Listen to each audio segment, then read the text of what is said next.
Bonjour, c'est moi.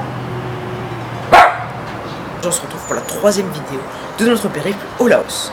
Nous allons plus particulièrement parler tout aujourd'hui de la ville de Vang Vieng, donc une ville qui se trouve à peu près au milieu du Laos. Vous aurez une carte, ici, là plutôt. Vous aurez une carte. Donc on va parler de ce que j'ai fait là-bas ou de ce que vous pourriez faire là-bas en tant que touriste.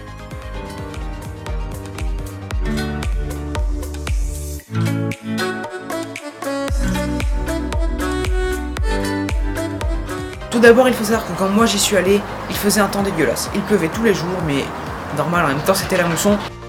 Mais il pleuvait vraiment tous les jours, c'était très désagréable. Je m'excuse si vous entendez des bruits, c'est mon chien. La pluie était très désagréable, on ne pouvait pas faire grand chose. Mais on a quand même pu faire 2-3 trucs sympas. On va parler de Vang Vieng, qui est une ville, comment dire, plus touristique qu'authentique pendant les périodes de mousson. Parce que oui, c'est blindé de touristes. C'est blindé de restaurants attrape-couillons. Petite anecdote.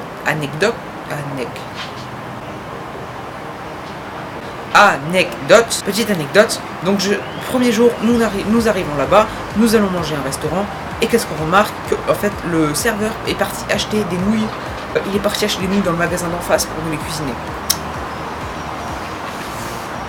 Rien ne va plus, très clairement, on peut, voilà quoi. Mais bon, c'est dégueulasse. Bref, donc comme je vous ai parlé au début de cette vidéo, j'ai fait une randonnée assez longue et ennuyeuse, mais pour le coup, le paysage était vachement sympathique. Donc c'est vrai que de se trimballer tout le matos sur le dos pendant très très longtemps, ça fait un peu mal au dos, mais quand on voit le résultat, c'est tout de même pas piqué des hannetons, on peut se le permettre. Malgré cette ville qui est assez sympathique, on peut quand même faire pas mal d'activités touristiques assez attrape-couillons. Je n'ai pas pu vous filmer parce que je n'avais pas de caméra étanche, mais il y avait du kayak, il y avait du cave tubing, ils appellent ça.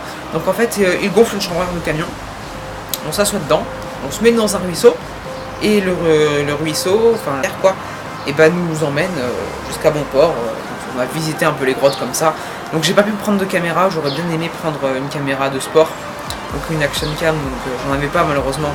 Sinon je vous aurais fait des plans comme ça, mais c'était vachement attrape-couillon parce que moi quand ils nous ont annoncé le cave tubing, je suis comme vous, je m'attendais à ouais trop bien, on va se mettre dans des bouées, on va aller dans les caves, dans les cavernes quoi, et on va faire voilà quoi.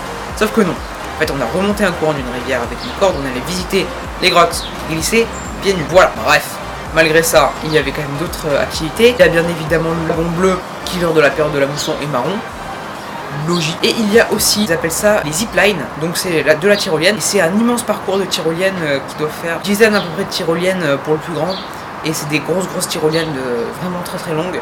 Donc moi je ne peux pas le faire parce que j'ai le vertige. Voilà. Mais je connais d'autres personnes qui l'ont fait et qui m'ont dit que c'était juste trop bien. Aussi à Vang Vieng, au milieu du village, ou de la ville, ça dépend de quel côté on se trouve, il y a le marché qui est là toute la journée, donc de 7-8 heures du matin à 5-6 heures le soir. Et il cuisine devant vous, donc c'est des incrusterez de 3 photos bien sûr. Il cuisine du poisson, du bœuf, du porc, tout. Des légumes, tout ce que vous voulez, vous le trouvez là-bas. Par contre, il faut se méfier, il faut s'assurer que la nourriture a été cuite le jour où elle a été amenée là-bas, parce que la nourriture reste dehors la nuit. Tout reste dehors la nuit, sauf peut-être la majorité partie de la nourriture, mais je peux vous assurer que la nuit, ça pue. Ah, c'est affreux. Mais bon, on n'en a pas vraiment acheté, mais ça sentait bon le matin. Donc, pour parler un peu des journées, comment vous expliquer? Il fait jour vers 6h du matin et il fait nuit vers 6h de nuit. Ça fait des journées d'une douzaine d'heures. C'est pas mal. Mais les stands, parfois, peuvent rester ouverts jusqu'à 20h suivant les jours. Très animés là-bas, même si à partir de 22h, tout se fait. Parce que, comme je vous en ai parlé, ou peut-être pas parlé dans la vidéo, c'est un pays communiste. J'espère que vous savez ce que ça veut dire. Sinon, pour ceux qui ne comprennent pas, ça veut dire qu'il y a, entre guillemets, un couvre-feu et que à partir d'une certaine heure, tout ferme en fait. Donc tous les restaurants, grosso modo, à 23h, minuit grand max, ils sont fermés. Tous les bars, c'est la même chose. Vous n'écouterez aucune musique que vous connaissez. Aucune. Ou alors des musiques traditionnelles. Petit extrait.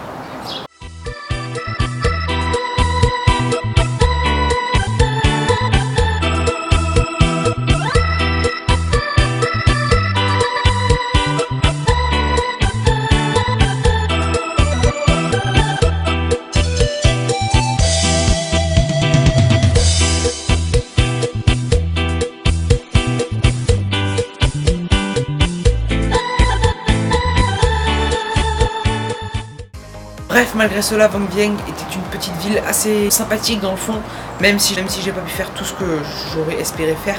Mais bon, pas trop grave normalement. Normalement, c'est pas donc c'est pas trop grave normal. La vidéo sera plus longue pour Luang Prabang parce que pour Luang Prabang, pardon, il a fait très très beau. Puis il y aura normalement une ou deux vidéos sur Luang Prabang parce qu'on a fait dans la jungle et dans la ville. C'était deux choses totalement distinctes. Que je vais soit vous faire une grosse vidéo, soit vous faire deux petites vidéos. Je verrai bien.